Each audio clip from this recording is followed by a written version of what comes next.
नमस्कार मित्रों, शिक्षक अड्डा के इस ऑनलाइन प्लेटफॉर्म पे मैं विनय श्रीवास्तव आपका हार्दिक स्वागत करता हूं। मित्रों, आज मैथमेटिक्स का तीसरा लेक्चर है जिसमें हम विभाज्यता का नियम यानी डिविजिबिलिटी रूल को पढ़ेंगे। चलिए हम सेशन की शुरुआत करते हैं। विभाज्यता का नियम यानी कि डिविजिबिलिटी रूल से हम शुरुआत करते हैं। तो विभाज्यता का नियम पढ़ने के लिए हमें 2 से विभाज्यता का नियम, 4 से विभाज्यता का नियम, 3 से विभाज्यता का नियम, 9 से विभाज्यता का नियम, 11 से 13 से, यानी कि इन सभी से विभाज्यता का नियम पढ़ना है। चलिए हम शुरुआत करते हैं। Divisibility rule by 2। Divisibility rule by 2 यानी कि 2 से विभाज्यता का नियम।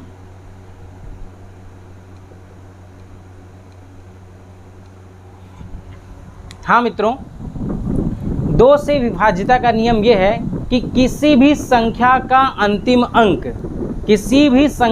अंतिम अंक यानी यूनिट प्लेस पे अगर 0, 2, 4, 6, 8 आता है, यानी 0, 2, 4, 6, 8 आता है, तो वो संख्या 2 से विभाज्य कहलाएगी। वो संख्या क्या कहलाएगी? 2 से विभाज्य कहलाएगी। मैंने क्या कहा? अगर किसी भी संख्या का यूनिट प्लेस यानी अंतिम अंक 0, 2, 4, 6, 8 आता है, तो वो संख्या क्या कहलाती है? वो संख्या 2 से विभाज्य कहलाती है, यानी कि वो संख्या डिविजिबिलिटी रूल बाय 2 को फॉलो करती है। उदाहरण के तौर पे हम आपको ले लेते हैं 58694। 58694। अब आप ये देख के बताइए, क्या इस संख्या का अंतिम अंक यानी ये यूनिट प्लेस इन पांचों में से कोई एक संख्या है? तो आप जरूर देख रहे होंगे कि इनमें से ये जो 4 है वही इसका यूनिट प्लेस बना हुआ है, यानी अंतिम अंक है। तो इससे हम कह सकते हैं कि यह संख्या क्या है? यह संख्या 2 से क्या है? विभाज्य है। क्या है? विभाज्य है, यानी कि डिविजिबिलिटी रूल 2 को फॉलो करती है। अब आप ये देखिए 59263। अब आप इस संख्या में बताइए। दूसरा एग्जाम्पल मैंने लिया है। इस एग्जाम्पल का जो अंतिम अंक है यानी यूनिट प्लेस है, ये यूनिट प्लेस है, क्या यह अंतिम अंक इन पांचों संख्याओं में से कोई संख्या है? आप देख के बताइए। आप देख रहे हैं इनमें से कोई भी संख्या नहीं है, अर्थात इन सम संख्याओं में से कोई भी संख्या नहीं है। तो ये क्या है? ये 2 से डिविजिबल नहीं है, यानी कि 2 से विभाज्यता के नियम को फॉलो नहीं कर रही है। चलिए हम आगे बात करते हैं 4 से विभाज्यता का नियम। 4 से विभाज्यता का नियम। 4 से विभाज्यता के नियम में क्या है? 4 से विभाज्यता के नियम में क्या है?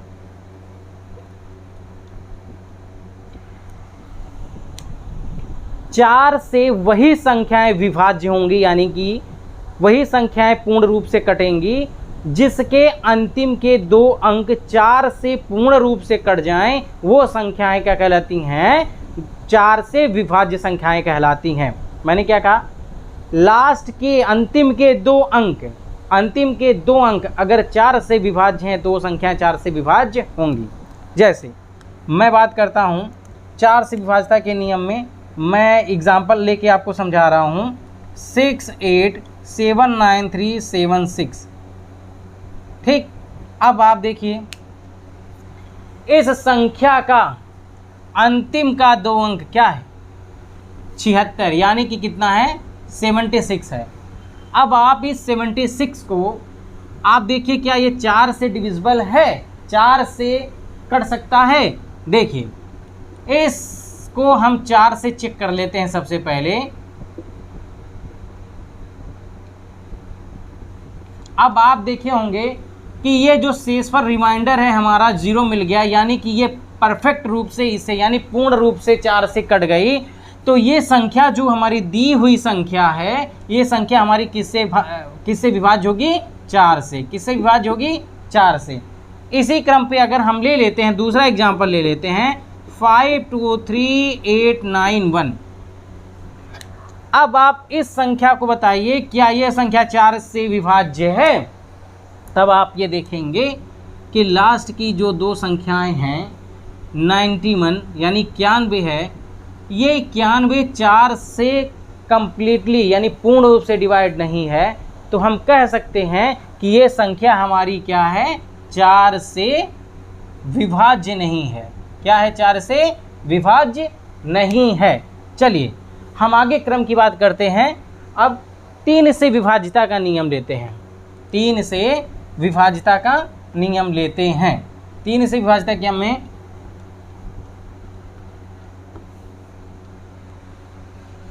3 से वो संख्याएं विभाज्य होती हैं यदि दी हुई संख्या के सभी अंकों का योगफल 3 से कट जाए तो वो संख्या 3 से विभाज्य होती हैं। मैंने क्या कहा कि दी हुई संख्या के सभी अंकों को अगर हम जोड़ लें, ऐड कर लें, उसके बाद वो अगर 3 से डिवाइड हो जाएं, पूर्ण रूप से कट जाएं 3 से भाग देने पर, तो वो संख्याएं कहलाती हैं, वो संख्या 3 से विभाज्य कहलाती है। उदाहरण के तौर पे देखिए, मैंने एग्जाम्पल के तौर पे एक संख्या ले लिया 984,563 एक संख्या ले लिया। मैंने क्या कहा कि अगर इस संख्या के सभी अंक को अगर हम जोड़ लेते हैं तो ये संख्या अगर 3 से विभाज्य होती है तो वो संख्या हमारी 3 से विभाज्य होगी। अगर इन संख्याओं का योगफल 3 से विभाज्य नहीं होता तो संख्या 3 से विभाज्य नहीं होगी। अब देखिए, हमने सब संख्याओं को ऐड कर लिया, मेरा फाइनल रिजल्ट कितना आया? 35। क्या 35 3 से विभाज्य है? आप खुद देख लो, 35 3 से विभाज्य है? नहीं विभाज्य है। यानी 35 जो है हमारा 3 से विभाज्य नहीं है। तो हम ये कह देंगे कि ये 3 से क्या है, ये संख्या क्या है हमारी? 3 से विभाज्य नहीं है। 3 से विभाज्य नहीं है। इसी क्रम में मैं आपको दूसरा एग्जाम्पल लेके दिखा रहा हूँ। दूसरा एग्जाम्पल है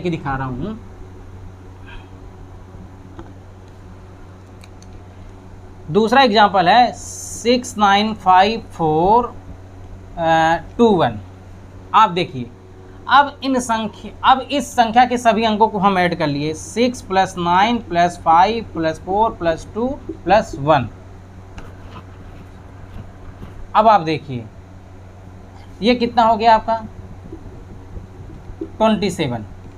अब आप देखिए इस संख्या के सभी अंकों को जोड़ने के बाद हमको जो परिणाम मिला, रिजल्टेंट मिला, कितना मिला? 27 यानी 27 मिला।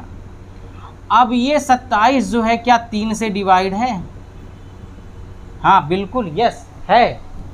तो अगर इन संख्याओं के अंकों का योगफल 3 से विभाज्य है तो ये संख्या भी हमारी क्या होगी? 3 से विभाज्य होगी। कितने से? 3 से विभाज्य होगी। चलिए आगे की बात करते हैं। 9 से विभाज्यता का नियम। 9 से विभाज्यता का नियम, ठीक। 9 से विभाज्यता के नियम में हम आपको बताना चाह रहे हैं, जिस तरह 3 से विभाज्यता का नियम है सेम उसी प्रकार 9 से विभाज्यता का नियम है। यानी कि वो संख्याएं, दी हुई संख्या जिनके अंकों का योगफल अगर 9 से विभाज्य है तो दी हुई संख्या 9 से विभाज्य होगी, अन्यथा वो 9 से विभाज्य नहीं होगी। सबसे पहले आप दी हुई संख्या के सभी अंकों का योगफल निकाल लीजिए।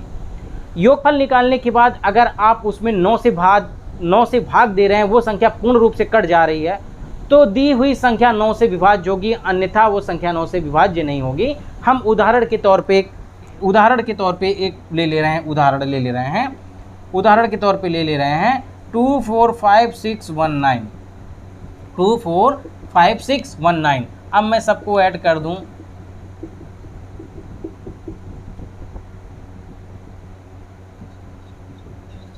यानी कि टोटल कितना आ गया 27। क्या हो गया 27। दी गई संख्याओं का योगफल यानी एडिशन हमारा कितना आया 27 आया। अब इस 27 को अगर हम 9 से भाग दे रहे हैं तो ये संख्या पूर्ण रूप से डिवाइड हो जा रही है और रिमाइंडर यानी शेषफल मेरा 0 मिल रहा है। तो हम कह सकते हैं कि ये दी हुई संख्या, कह सकते हैं कि यह दी हुई संख्या कितने से विभाज्य है 9 से विभाज्य है। कितने से विभाज्य है 9 से विभाज्य है, 9 से विभाज्य है, अन्यथा नहीं है। ठीक, उसी तौर पे अगर मैं ले लूँ 2 1 4 5 6, अब आप ले लो। अब देखिए कि क्या ये संख्या 9 से विभाज्य है। अब मैं इन संख्याओं को जोड़ता हूँ, अंकों को जोड़ता हूँ। अब आप देखिए, अब देखिए ये संख्या कितना आया 17 आया। क्या 17 9 से डिवाइड है? कभी भी 17 9 से पूर्ण रूप से कट सकता है? नहीं कर सकता। इसीलिए हम कह सकते हैं कि ये दी हुई संख्या हमारी क्या है 9 से विभाज्य नहीं है, 9 से विभाज्य नहीं है। ठीक है, चलिए हमने पढ़ लिया 2 से विभाज्यता का नियम, 4 से विभाज्यता का नियम, 3 से विभाज्यता का नियम, 9 से विभाज्यता का नियम। अब हम आगे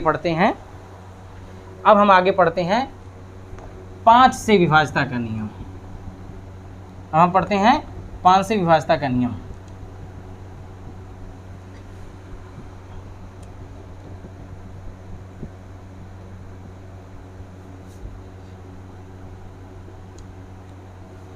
मैं एग्जाम्पल ले रहा हूं, ये मैं एग्जाम्पल ले लिया। 5 से विभाज्यता का नियम में क्या है, यदि यूनिट प्लेस अंतिम अंक 0 या 5 आए, क्या क्या आए 0 या 5 आए,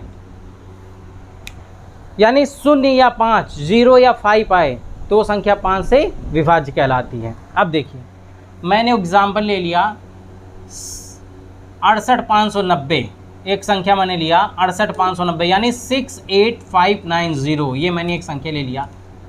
अब आप इस संख्या में देखिए क्या इसका जो है अंतिम अंक यानी यूनिट प्लेस कितना है 0 है, 0 है। अब मैंने बताया कि 5 की विभाज्यता के नियम में यदि अंतिम अंक 0 या 5 आता है तो 5 से विभाज्य है। अब आप बताइए संख्या 5 से विभाज्य है कि नहीं है? यस बिल्कुल है। क्यों है? क्योंकि अगर 0 या 5 में से एक संख्या है 0 है। ठीक, दूसरा एग्जांपल ले रहा हूं 24359। अब बताइए ये क्या 5 से विभाज्य है? 5 से विभाज्य है नहीं। क्यों? क्योंकि इसका यूनिट प्लेस जो है ना तो वो 0 है ना ही वो 5 है, 5 है, तो वो संख्या क्या है हमारी 5 से विभाज्य नहीं है। चलिए दूसरा एग्जांपल लेते हैं हम 2135। अब ये बताइए 5 से विभाज्य है जी, इसके लास्ट का डिजिट जो है वो 5 है, तो ये संख्या कितना है 5 से विभाज्य है। चलिए आगे की बात करते हैं।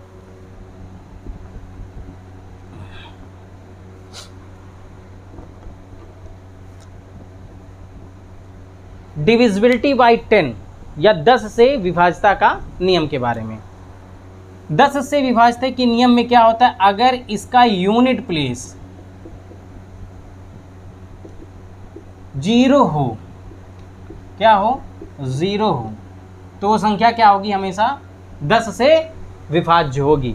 कोई भी संख्या ले लीजिए आप, 50, 60, 1290, 1560, यानी सबका क्या है अंतिम अंक क्या है 0 है, यूनिट प्लेस क्या है 0 है, वो संख्या क्या कहलाएगी 10 से विभाज्य कहलाएगी। यानी कि 10 से वो संख्या विभाज्य होती हैं जिनके अंतिम अंक, जिनका अंतिम यूनिट प्लेस 0 होता है, वो संख्या 10 से विभाज्य होती हैं। चलिए आगे की बात करते हैं।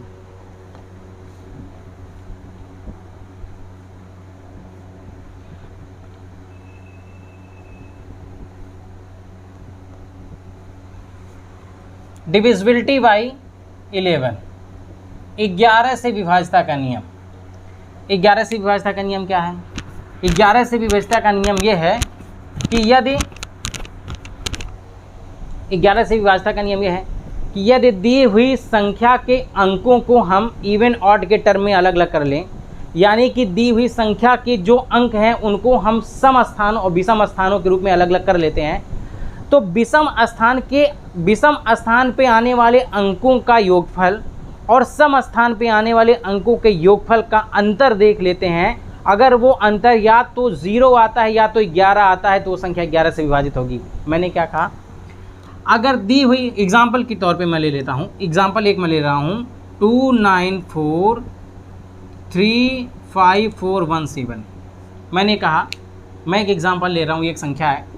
मैंने कहा कि दी हुई संख्याओं के विषम स्थान के जितने भी अंक हैं सबको जोड़ लें और सम संख्याओं के स्थान के जितने भी अंक हैं सबको जोड़ लें, दोनों का अंतर देख लें। अगर वह 0 या 11 आता है तो संख्या 11 से विभाजित होगी।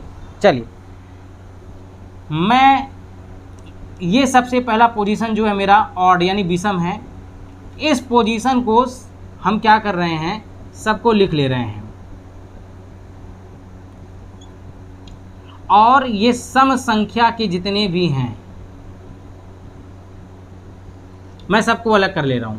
यानी कि इसके जो ऑड प्लेस हैं इसको मैं ऐड कर लूं और जो इसके इवन प्लेस हैं इसको मैं ऐड कर लूं। अगर इनका डिफरेंस 0 या 11 आता है तो संख्या विभाजित है। चलिए, मैं बात कर रहा हूं 7 + 4 + 3 + 9 माइनस 2 माइनस 4 प्लस माइनस 1 + 5 + 4 + 2।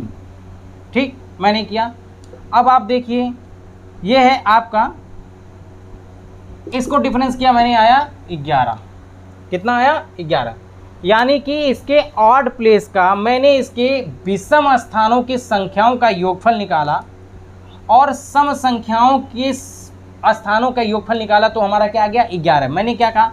अगर वह 0 या 11 आता है तो संख्या हमेशा 11 से विभाजित होंगी। यानी कि इस संख्या के विषम स्थानों का योगफल और सम संख्याओं का योगफल 11 आ गया तो ये संख्या क्या कहलाएगी? हमारी 11 से विभाजित कहलाएगी। चलिए, आप इसको एक बार स्क्रीनशॉट ले लीजिए।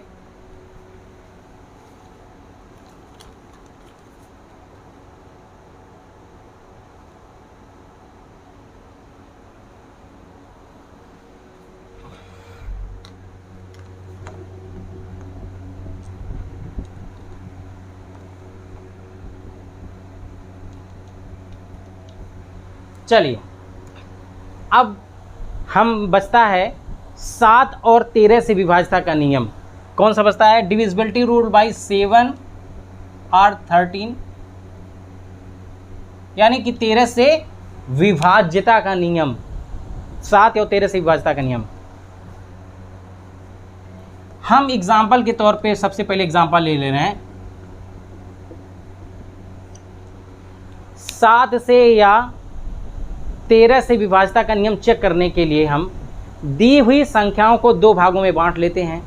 राइट साइड से 3 अंकों के स्थान और उसके आगे लेफ्ट से 3 अंकों का स्थान के 2 भागों में हम बांट लेते हैं। जैसे दी हुई संख्याएं हमारी ये हैं 72, 215। अब हम क्या करते हैं, इनको 2 भागों में तोड़ देते हैं। राइट साइड से 3 अंकों का एक पेयर बनाते हैं और लेफ्ट साइड से 3 अंकों का एक पेयर बनाते हैं और इन संख्याओं का हम अंतर देखते हैं। अगर इन संख्याओं का अंतर 7 से कट जाता है, 7 से एकदम हो जाता है, विभाज्य हो जाता है, तो संख्या 7 से विभाज्य है। अगर 13 से पूर्ण रूप से कट जाता है तो संख्या 13 से विभाज्य है। चलिए, मैं बात करता हूँ 215 से हम 72 को जब घटाएंगे, 215 को 72 से घटाएंगे तो 143 आ गया। यानी कि ये 143 क्या है? 143 जो है वो 13 से, चेक करते हैं क्या वो 13 से विभाजित है? हाँ, यानी कि वो 143 जो है 13 से पूर्ण रूप से कट गई तो दी हुई संख्या जो हमारी संख्या थी 72, 215, यानी कि दी हुई संख्या हमारी कितने से विभाज्य है? 13 से विभाज्य है, 13 से विभाज्य है। दी हुई संख्या कितने से विभाज्य है? 13 से विभाज्य है। ठीक है, समझ में आ गया। तो इस तरह से अगर दी हुई संख्या का अंतर, दी हुई संख्याओं का अंतर 7 से विभाज्य होगा तो संख्या क्या होगी? 7 से विभाज्य होगी। चलिए दूसरा एग्जाम्पल हम ले रहे हैं, दूसरा एग्जाम्पल हम ले रहे हैं। जैसे एक नोट करने वाली बात है, आप नोट कर लीजिएगा कि यदि कोई भी संख्या उसका रिपीटेशन होता है 6 टाइम, यानी कि यदि कोई संख्या 6 बार आप रिपीट करती है तो वो संख्या हमेशा जो होती है वो संख्या हमेशा 7, 11, 13 और 37, 7, 11, 13 और 37 से विभाज्य होती है। नंबर ऑफ द रिपीटेशन, जैसे बात कर ले रहा हूँ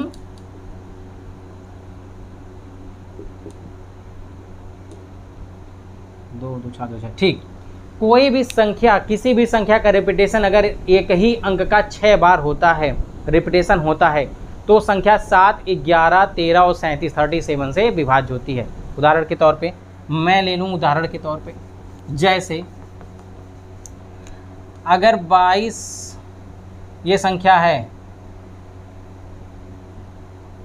ये संख्या है, इसको हम 11 से, 13 से या 37 से विभाज्य करते हैं तो वो क्या कहलाता है? वो संख्या हमेशा विभाज्य हो जाएगी। चलिए आगे बात करते हैं हम, आगे बात हम करते हैं, कुछ उदाहरणों की बात करते हैं, हम कुछ उदाहरण की बात करते हैं। अब क्वेश्चन बताते हैं कैसे आता है, कि क्वेश्चन पूछते कैसे हैं कि 3 से डिविजिबिलिटी रूल, 9 से डिविजिबिलिटी रूल, ये नहीं पूछेगा कि ये कैसे होते हैं, इनका परिभाषा क्या है, किस तरह से, इस तरह से नहीं होता है, बल्कि क्वेश्चन दे करके कुछ स्टार बना दिए जाते हैं और पूछा जाता है कि स्टार की वैल्यू कितनी है, या अगर ये 11 से विभाज्यता का नियम फॉलो करता है तो इस स्थान पे कौन सा अंक होना चाहिए, अगर ये 2 से विभाज्यता का नियम फॉलो कर रहा है तो इस स्थान पे कौन सा अंक होना चाहिए, यानी इस तरह से क्वेश्चन बनते हैं। चलिए हम एक दो क्वेश्चन को देख लेते हैं। जैसे एक क्वेश्चन ये है, जैसे एक क्वेश्चन है 5, 9, 6, 7 स्टार 1, 3 स्टार 1, 3। ये कह रहा है कि ये जो है 11 से विभाज्य संख्या है, 11 से विभाज्य संख्या है। अब पूछ रहा है कि ये जो स्टार है इसका मान कितना है। मैंने क्या कहा था, चलिए सॉल्व करते हैं। मैंने कहा था इनके ऑड प्लेस जितने हैं सबको हम ऐड कर लेते हैं, यानी कि 3 स्टार 6 और 5, 3 स्टार 6 और 5 को मैंने ऐड कर लिया, 3 स्टार 6 और 5 को मैंने ऐड कर लिया, ठीक। उसके बाद मैंने इसके इवन प्लेस को ऐड कर लिया, 1 + 7 + 9 को ऐड कर लिया। या तो ये 0 आना चाहिए या तो ये आना चाहिए 11 आना चाहिए। अगर इन संख्याओं का अंतर, मतलब आप जैसे जान लीजिए कि अगर ये 11 से डिविजिबल हैं तो आप सबसे पहले इसको जोड़ लो, 6, 5, 11, 3, 14 प्लस स्टार माइनस 17, या तो ये 0 होना चाहिए या 11 होना चाहिए। तो 0 और 11 अगर ये आना चाहिए तो आपका ये हो जाएगा -3 प्लस स्टार। अगर इसको हमको 11 या 0 लाना है तो या तो इस स्टार की वैल्यू 3 आए या इस स्टार की वैल्यू आपका 14 आए, तो ये संख्या 11 बनेगी या 11 बनेगी या तो 0 बनेगी। अगर -3 में 3 जोड़ दें तो 0 आ जाएगा और -3 में अगर हम 14 जोड़ दें तो 11 आ जाएगा, यानी कि इस स्टार की वैल्यू पे या तो 3 होगा या तो वो 11 होगा, तभी ये हमारी 11 की डिविजिबिलिटी नियम को फॉलो करती है। तो मित्रों, इस तरह से आज हम पढ़ें, विभाज्यता के नियम के बारे में पढ़ें। इसके बाद वाले क्लास में हम आपको क्वेश्चन के बारे में बात करेंगे। और अब तक विभाज्यता के नियम में 2, 4, 8, 3 और 9 हमारे हो चुके हैं, 11, 13 हो चुका है। तो आप एक बार इसको अच्छे से प्रैक्टिस कर लीजिएगा, क्वेश्चन सॉल्व कर लीजिएगा, और इसके बाद जो हो गए हम क्वेश्चन प्रैक्टिस करा देंगे और नेक्स्ट क्लास में हम आपको जो है यूनिट प्लेस यानी कि आपका यूनिट प्लेस पढ़ाएंगे। और इसके बाद आप जितने भी बुक्स मिलें या क्वेश्चन आपको कहीं से भी मिलें, प्रैक्टिस सेट मिले या जहाँ से आप उसको भरपूर प्रैक्टिस करते रहिए। और मिलते हैं नेक्स्ट वीडियो में, तब तक के लिए शुभ संध्या।